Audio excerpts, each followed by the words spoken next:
Hello and welcome to my predictions video for WWE Summerslam, which is taking place tonight in just a few short hours. So let's get this show on the road, not take too much of your time, so you can get to the end of this video before SummerSlam begins. It's not going to be that long, don't worry. We're going to jump straight into it. There's only 8 matches announced at the moment. I'm recording this yesterday morning as it's being uploaded. So if there's been anything added since then, I do apologise. I'll probably just predict that over on Twitter or something. So check the description. My social media is all down there, so make sure you give me a follow. And then if anything changes, then it'll be on there. Also, I kind of want to live tweet this show, so I may well do that. So follow me on Twitter for that as well. I'm actually quite excited about SummerSlam. At the moment recording this, obviously it's yesterday morning, so AEW hasn't happened, NXT TakeOver hasn't happened, and I'm actually most excited for SummerSlam, weirdly. I'm quite excited for TakeOver as well, and AEW is going to be good, but like it's not a big show kind of thing, so it's not really comparable. But yeah, I'm actually more excited for SummerSlam, and I'm sort of surprised by that myself, so hopefully it lives up to my expectations.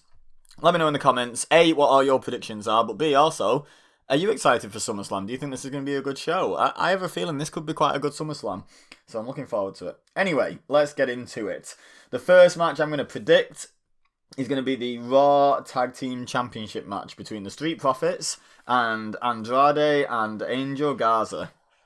And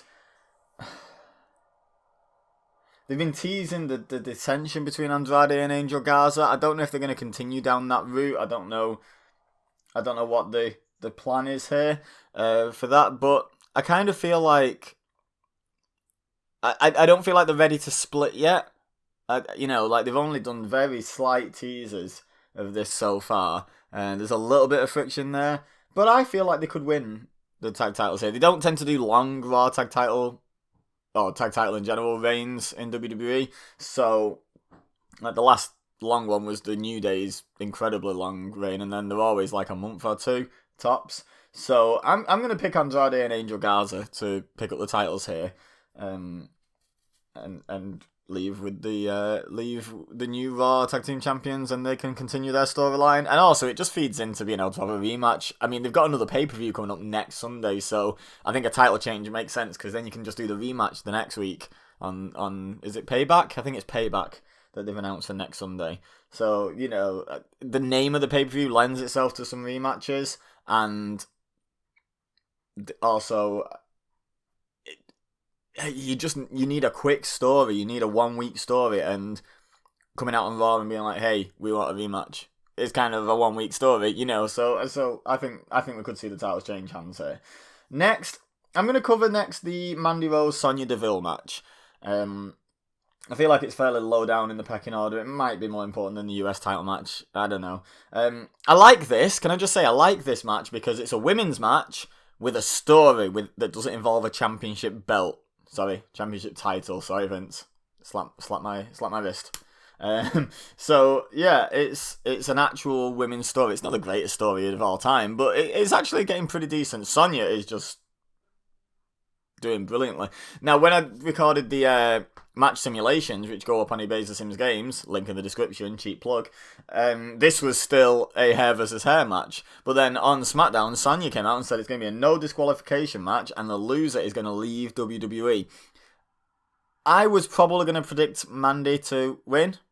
Anyway, I can kind of picture Sonya Deville shaving her head and having this sort of badass look about her. Like, not shaved to the bone, but, it's like a number 3, number 4 kind of length, and it'd be, and I reckon she could rock that, like, pretty well, to be honest. But now it's a loser leaves. I'm almost certain that Mandy's going to win, because Sonya has just been through this whole Stalker ordeal, and I know Mandy was supposedly in the house as well, and the Stalker threatened to kill Mandy or something, but this will have affected Sonya more, I would imagine, because it was her house. It was her that he has the fixation with. Like, Mandy was just kind of it could have been literally anyone, and he would have said the same thing, I would imagine. So I feel like this is a way of giving Sonya a bit of time off to deal with this legally and just process it emotionally and psychologically. And by the way, don't do that, guys. Just don't. If you ever sit there and think, I wonder where such a body lives and it's a famous person, just don't look it up. It's none of your business. Like, they don't want you to know where they live. It's creepy. Just stop. It's a slippery slope, as you can tell. You end up where this guy is now. So yeah, just don't be creeps, guys. Come on, it's not difficult. And that's not just over wrestlers or female celebrities. That's just in general. Just don't be a creep, guys. Like, it's super weird. It's super weird. I don't understand our obsession with celebrity culture at all, and it's just really weird. Like, that's it. That's my opinion. It's weird. It's creepy. Don't do it. The end. Mandy's gonna win. Sonya's gonna have some time off. I saw someone tweet that, Sonya's gonna go to AEW. No, she's not. She's having time off to deal with this process. Like, as soon as anyone's contract is mentioned, AEW. Like, anyway, next match we're going to cover the United States Championship match. Apollo Crews defending against MVP. Apollo's just unified these titles, like the title belts. MVP introduced a new belt while Apollo was off with coronavirus. I mean a sore neck. And now Apollo's won that from him, retained his title, but claimed a new belt in the process. So I don't think that Apollo's going to drop it here. I think he's going to retain, potentially leading into a feud with Bobby Lashley. If the Hurt Locker versus Apollo Crews thing continues, then, he's faced Shelton Benjamin a bit. He's beat Shelton Benjamin a fair bit. Shelton Benjamin's obsessed with the 24/7 title for some reason at the moment.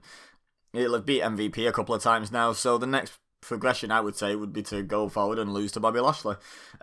So, yeah, I think Apollo Crews retains in this match.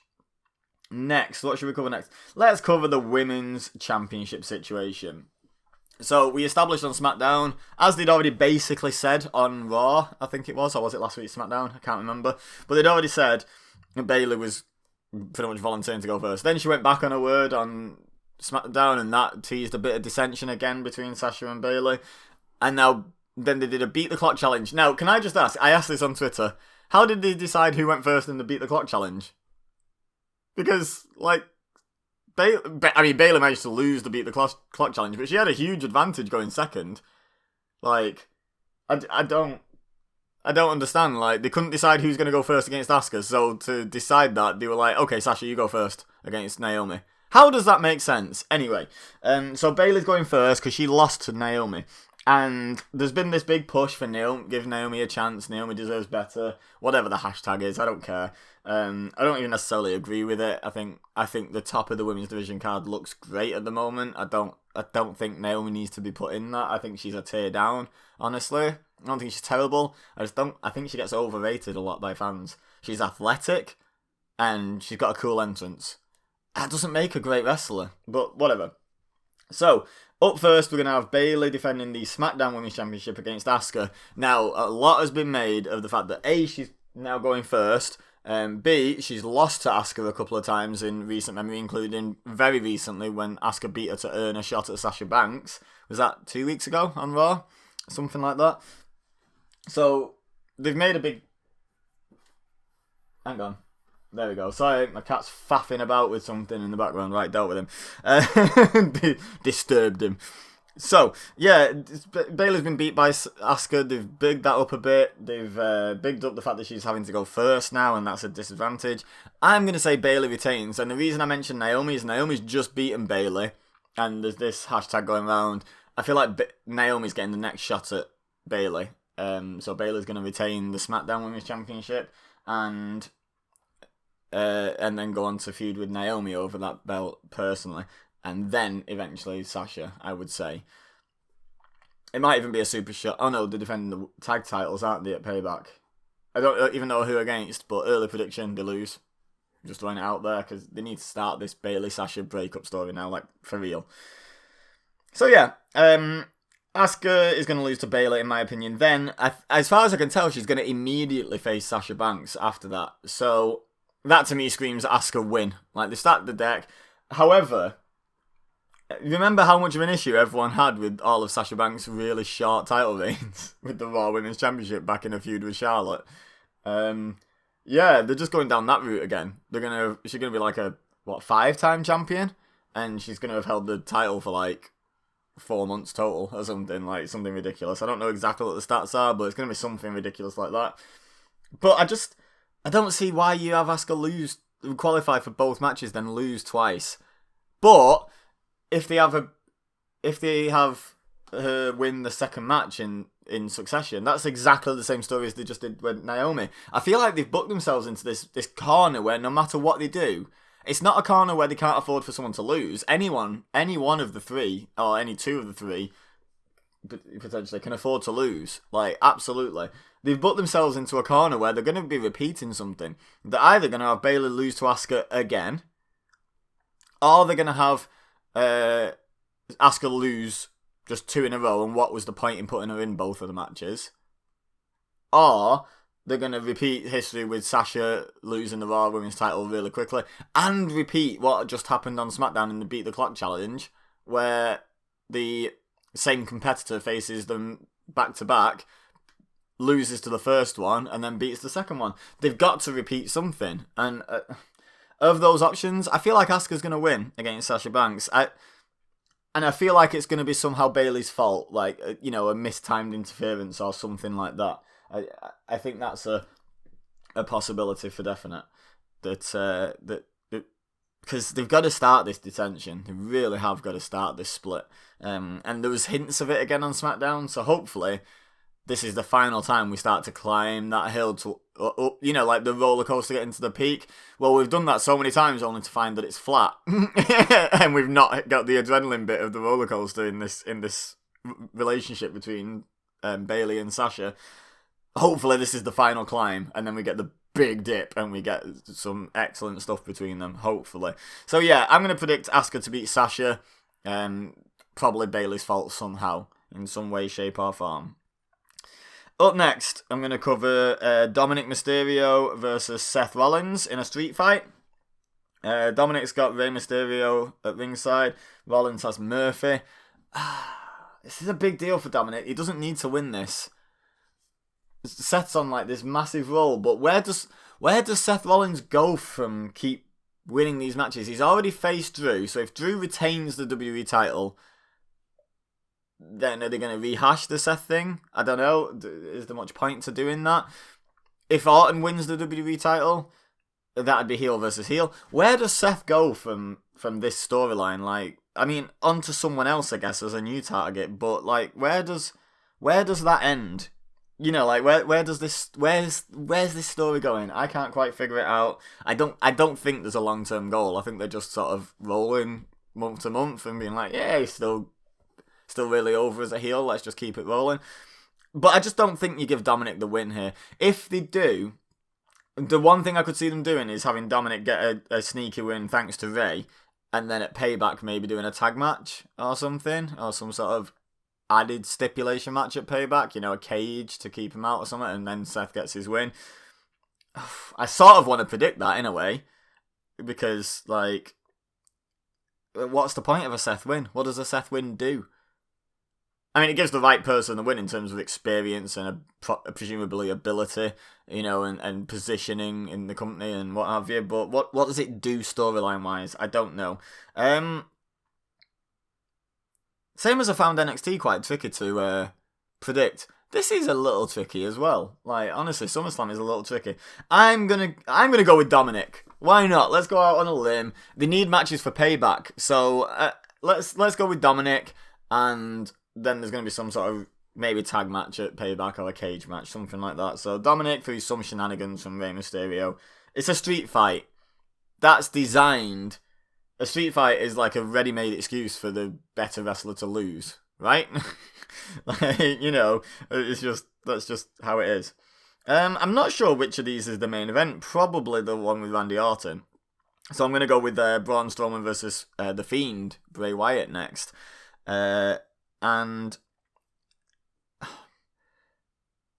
this is, again, an intriguing story because Braun's just suddenly tapped into this new side of his personality and is just steamrolling through anyone. God, men, women, probably children next, I don't know. He's just steamrolling everyone. But then you've got the Fiend. The Fiend, whose only stall has been against Goldberg in this whole time. It's just been incredible. He's been on a roll. The only time Bray has lost any sort of momentum, it's never been the Fiend. It's always been deliberately not Fiend Bray Wyatt. I've got to go with the Fiend. I've got to go with my heart on this one. I really want the title back on the Fiend and them to be back where they should have been when the Fiend retained against Goldberg. Had that happened correctly. Way back in, February was it? So yeah, I'm going to go with the Fiend. Braun Strowman, for me, the ship sailed a little bit on Braun. Like this new direction's kind of interesting. I'm on board with it for now, but it's going to take a lot of build up to get me as invested in Braun as I was a few years ago. He was a fun character. He wasn't the world's greatest wrestler, but he was a fun character. He was wrecking stuff. Fans were behind him, and then they just kept stalling on him. So I still think he's kind of a bit of a placeholder champion. So yeah, Fiend to win, I guess, to win the Universal title. And last but not least, Drew McIntyre defends the WWE Championship against Randy Orton. Oh boy, I don't know. I really don't know. Part of me says, come on, it's, you've done such a good job building Drew. He's beat Brock, he's beat Seth, he's beat Dolph Ziggler, which who cares? But he's beat Bobby Lashley. He's the man at the moment, and they're doing a great job of building him up. And do you then take the title off him to give it to Randy Orton for his 14th time when he's in his 40s? Like, is he in his 40s? I don't know. He's pushing 40 at least. I think he's nearly 40. I think he's late 30s. But then Randy Orton's doing like the best work of his career. He's probably the best heel in the world at the moment. He's just phenomenal at the moment. He's so good. And there's the rumour that they're putting the title back on him to bring him back round to Edge at WrestleMania. Which is... Edge is a word I want to bring up here because the tagline of SummerSlam is "You'll never see it coming." That is aimed at us. And what is the massive surprise going to be? Is it going to be the Raw Tag Team titles changing hands? No. That does not deserve a tagline on SummerSlam of "You'll never see it coming." Apollo Crews beating MVP or vice versa? No. What? Dominic Mysterio, it would be a shock, but is that tagline worthy? You'll never see him winning coming? I don't know. I hope it's not an eye pun and they blind Rey Mysterio's other eye and then he doesn't see the assault coming or something. I don't know, but it could be. Could Asuka win both belts? You never see it coming. I think some people will predict that, so that's not... I don't know what that could be referring to, but what if Edge returns and costs Orton this match? Their feud doesn't need the title. By the way, apparently Randy Orton has pitched a feud like where he wins a couple more titles and then a few years down the line, they build to WrestleMania, him versus John Cena, 16-time champion versus 16-time champion, I assume for a vacant title because they'd both have to be able to add the title onto their tally, if you like, to be able to surpass Ric Flair. But like who's going to surpass Ric Flair's record match, which would be a fun little story. I get that, but that involves Orton dominating the world title scene for the next couple of years, which I think people would get sick of before you got to that payoff at the end. So I'm not sure that's going to happen. But yeah, I think that was just Orton like spitballing an idea like, hey, won't this be fun? And he wanted Cena to be the heel in that story and have Ric Flair with him. So anyway, I got a bit sidetracked there. Yeah, I don't think Orton Edge, when that continues, needs the title. I don't know if Edge is even ready to walk out into the arena. Like, he doesn't have to be ready for a match yet. They just have a little story beat at SummerSlam where he costs Orton the match. And again, maybe that could lead to a rematch at Payback, because again, they've got 1 week to build up these things. So, I'm trying to think forward as well a little bit. So, I'm going to go out on a limb here. I am so 50-50 on this match. I really do think I'd be better off tossing a coin here. But I'm not going to do that. I'm going to say Drew McIntyre to retain the WWE title. Again, kind of voting with my heart a little bit because I'm so behind Drew. I'm a big Drew fan. I have been since his Chosen One days. Like, I love me some Drew McIntyre. I think he's great. So, the world title matches, I'm kind of voting with my heart, if I'm honest, in these predictions. So let me know in the comments what you think is going to happen. What am I right about? What am I wrong about? Let's discuss. Let's figure out what we all think is going to happen. I'm just going to go over my predictions one more time, just for clarity at the end of this video. So, the Raw Tag Team Championship match, I think Andrade and Angel Garza are going to win. The Mandy Rose Sonya Deville match, I think Mandy Rose is going to win. What did I do next? Apollo Crews versus MVP. I think Apollo Crews wins, retains the title. I'm just trying to keep a tally in my head at the same time. That's 2 faces to 1 heel. I like to keep track of that. Bayley versus Asuka. I think Bayley's going to win. Possibly thanks to Sasha. You know. So that's kind of 2-all. Asuka versus Sasha. I think Asuka's going to win. So that's 3-2 to the faces. Dominic Mysterio to beat Seth Rollins. So that's kind of 2 up for the faces, I think. Then Braun Strowman, Bray Wyatt. Is that not basically heel versus heel at the moment? Or is Fiend meant to be face now? I'm pretty sure Braun's heel. Braun seems very heelish.